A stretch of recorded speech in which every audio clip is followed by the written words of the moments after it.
जुड़ी हुई है। तो सबसे पहला सूत्र दिया है कि सम्यक दर्शन ज्ञान चारित्राणि मोक्ष मार्ग। सम्यक दर्शन, सम्यक ज्ञान और सम्यक चारित्र, इन तीनों की एक रूपता का नाम मोक्ष मार्ग है। सम्यक दर्शन अकेला, अकेला सम्यक ज्ञान, अकेला सम्यक चारित्र, यह मोक्ष का मार्ग नहीं है। न सम्यक दर्शन सम्यक ज्ञान दो मिलकर के भी मोक्ष का मार्ग है। ये तीनों अलग अलग या दो आपस में मिलकर के मोक्ष का मार्ग नहीं बनता। ये तीनों की एक रूपता ही मोक्ष का मार्ग कहलाएगी।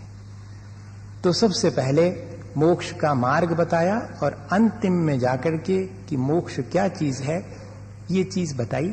पूज्यपाद स्वामी ने इसके बारे में जब शुरुआत की गई तो क्यों इस तरह की शुरुआत की गई होगी, इसके बारे में अपने मन से और व्याख्या करी है सरवार सिद्धि में। वो लिखते हैं कि कोई भव्य जीव, निकट भव्य जीव किसी आचार्य भगवंत के चरणों में पहुंचा और उसने प्रश्न किया कि किम्नु खलु आत्मने हितम स्यादिति वा, मेरे आत्मा का हित किसमें है? तो कहते मोक्षा, मोक्ष में। कस्य प्राप्ति उपायः भगवन, तब फिर उस मोक्ष में अगर मेरे आत्मा का हित है तो उसकी प्राप्ति का उपाय क्या है? तब फिर कहते सम्यक दर्शन ज्ञान चारित्राणि मोक्ष मार्गः, यह उस मोक्ष की प्राप्ति का उपाय है। ट्रिनिटी, तीनों की एक रूपता, दृष्टि की निर्मलता, आत्मज्ञान और आत्मलीनता।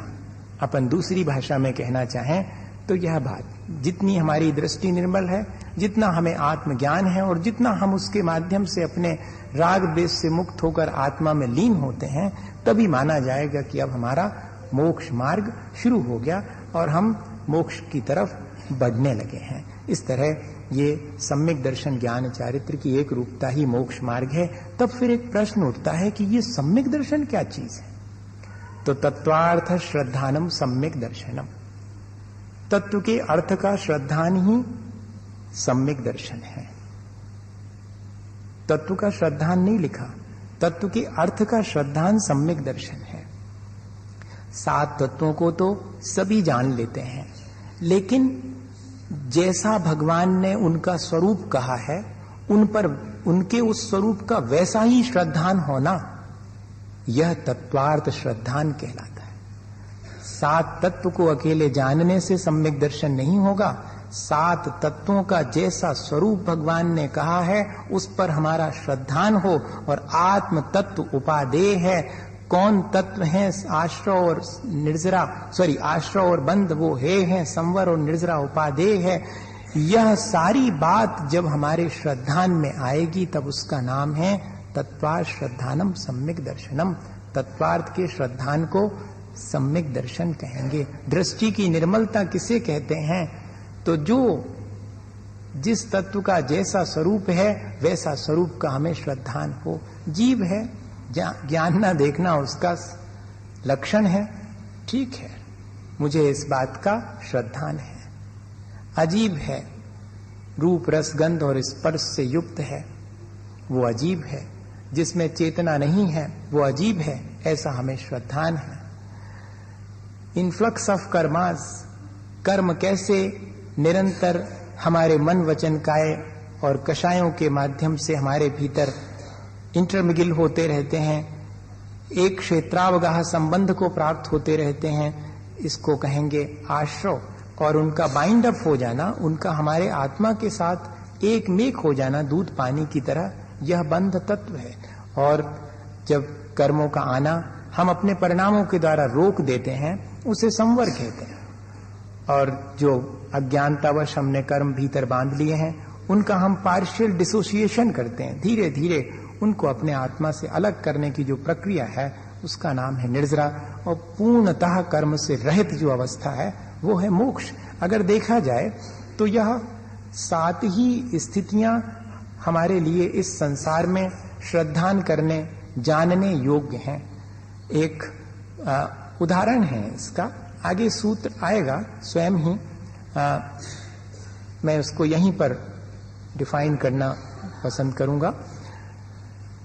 ये जो 7 तत्व हैं ये अपने रोजमर्रा के जीवन में अपन देख सकते हैं और साइंस के हिसाब से भी देख सकते हैं। कोई भी एक, जैसे कि गोल्ड एक मेटल है, लेकिन वो मेटल नेचर में ऐसे नहीं मिलती, वो ओर के फॉर्म में मिलती है, रॉ मटेरियल के फॉर्म में मिलती है, जिसके साथ इम्प्योरिटीज भी होती हैं, है ना। तो जब हम खदान से उसको निकाल के लाते हैं पत्थर के रूप में, और फिर उसके बाद ये जानना जरूरी है कि इसके भीतर इम्प्योरिटीज कौन सी हैं, फिर इम्प्योरिटीज का कॉज क्या है, किस वजह से इसमें इम्प्योरिटीज आई हैं, और वो इम्प्योरिटीज इसके साथ किस तरह से मिक्सअप हो गई, और अब नई इम्प्योरिटीज ना आए इसके लिए क्या इसमें सॉल्यूशन और रिएक्शन करना पड़ेगा, और फिर जो इम्प्योरिटीज इसमें हैं उनको कैसे हम इससे डिसोसिएट करेंगे, डिसइंटीग्रेट करेंगे, यह प्रक्रिया भी जरूरी है। और जब हमें प्योर मेटल उसमें से रिफाइनरी के बाद रिफाइन होकर के मिलती है, यही तो प्रक्रिया है। इसी तरह हमारी अपनी आत्मा भी अनादिकाल से कर्मों के संपर्क में मलिनता को प्राप्त हुई है। अब हम समझें कि वो मलिनता किस तरह की है, मेरी अपनी आत्मा का स्वभाव कैसा है, और दोनों एक दूसरे के साथ किस तरह से इंटरमिगल कर गए हैं, किस तरह से बाइंड अप हो गए हैं, किस तरह से मिक्सअप हो गए हैं, और कैसे ये मिक्सिंग किस तरह से कंटिन्यू है, किस तरह से हमारे भाव करने से ये निरंतर मलिनता हमारे अंदर आती चली जाती, इसको जानना जरूरी। और ये भी जानना जरूरी है कि आगे ये मलिनता और अधिक ना आवे, और जितनी आ गई है उसको धीरे धीरे हटाऊं, ताकि मैं अपनी प्योर स्टेज को गेन कर सकूं। इतनी ही तो प्रक्रिया है, इसका श्रद्धान होना चाहिए। अकेले कोई व्यक्ति 7 तत्वों के स्वरूप को रट लेवे और उसे सम्यक दर्शन हो जाए, ऐसा नहीं कह रहे हैं। इसलिए कह रहे हैं कि तत्वार श्रद्धान, अंतरंग में भाव भासना भी होनी चाहिए, यह विजन क्लियर होना चाहिए कि वास्तव में यह प्रक्रिया है।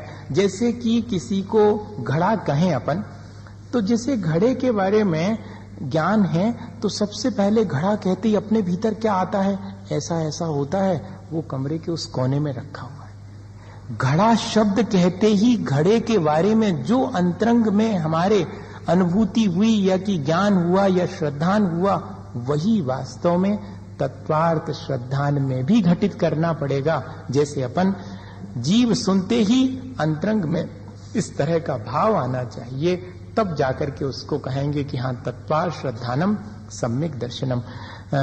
एक चीज मैं आपसे कह दूं कि मैं अपनी पूरी कोशिश करके आपको आसान करके समझाने की कोशिश करूंगा, फिर भी यदि आपको कहीं कठिन लगे तो हाथ ऊपर करके फिर से पूछ लीजिएगा, मैं उसको फिर से क्लियर कर दूंगा। ये प्रवचन नहीं है, ये डिस्कशन है ना।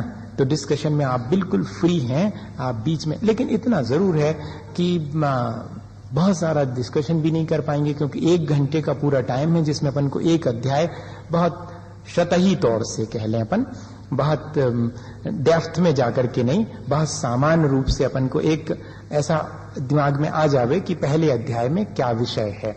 याद तो रहेगा नहीं, कोई अपन अकलंक स्वामी तो है नहीं कि एक बार सुना और याद हो गया, ना अपन निकलंक स्वामी है, पर इतना तो जरूर है कि अपने को थोड़ा ऐसा आ जाएगा कि नहीं कोई कठिनाई नहीं है, बहुत सारी बातें हमें मालूम है, हम एग्जैक्टली वैसा बता पाए या नहीं, पर अपने भीतर ये विचार बन जावे कि हाँ पहले अध्याय में विषय इस तरह का है। अब वह जो सम्यक दर्शन है वो कितने प्रकार का है? तन्निसर्गाद अधिगमाद वा, वह सम्यक दर्शन 2 प्रकार से हो सकता है। उसके भेद प्रभेद तो बहुत हैं, लेकिन उसकी उत्पत्ति किस प्रकार से होगी तो 2 तरह से हो सकती। तन्निसर्गाद अधिगमाद वा, बिना किसी उपदेश के बाय नेचर वह सम्यक दर्शन हो सकता है, और उपदेश पूर्वक भी वह सम्यक दर्शन हो सकता है। उपदेश के ढंग अलग अलग हो सकते हैं, किसी को बहुत ज्यादा समझाने पर होगा, किसी को थोड़ा समझाने पर, किसी को जरा सा इशारा करने पर होगा। गाय रास्ते में खड़ी है, मुनि महाराज निकले और उसके भीतर क्षण भर को ये लगा कि वास्तव में यही मोक्ष मार्ग है, वास्तविकता तो यही है, यही सच्चा मार्ग है, हो गया सम्यक दर्शन। उसको किसी स्कूल में अनार का सीखने नहीं जाना है। हाँ, इस तरह भी उपदेश मिल सकता है, जरा सा किसी इंडिकेशन से भी हमें सम्यक दर्शन होता, और बाय नेचर हमें कोई एफर्ट नहीं करना पड़ता। हमारे भीतर अपने अंतरंग के परिणामों के कारण कर्मों का क्षय क्षयोपसम उपसम हो जाता है वह बिना किसी उपदेश के हुआ है। हालांकि अधिगमज और निसर्गज दोनों में अंतरंग के जो कर्म हैं उनका क्षय क्षय उपशम अनिवार्य है, लेकिन एक में बिना किसी उपदेश के है इसलिए उसको निसर्गज कहते हैं, एक में उपदेश मिलने पर हुआ है इसलिए उसे अधिगमज कहते हैं। इस तरह से दो प्रकार से हमें सम्यक दर्शन उत्पन्न हमारे भीतर हो सकता है। ये बात तीसरे सूत्र में कह दी गई। फिर तत्वार श्रद्धानम सम्यक दर्शन आपने कहा था, तो उसमें तत्व क्या है? तो जीवा जीवा श्रवंद संबंध निर्जरा मोक्षास तत्वम, ये 7 तत्व हैं। उनका स्वरूप अपन उसी समय जब अपन तत्वार श्रद्धान समझ रहे थे तो अपन ने समझ लिया कि ये 7 तत्व इस प्रकार के हैं।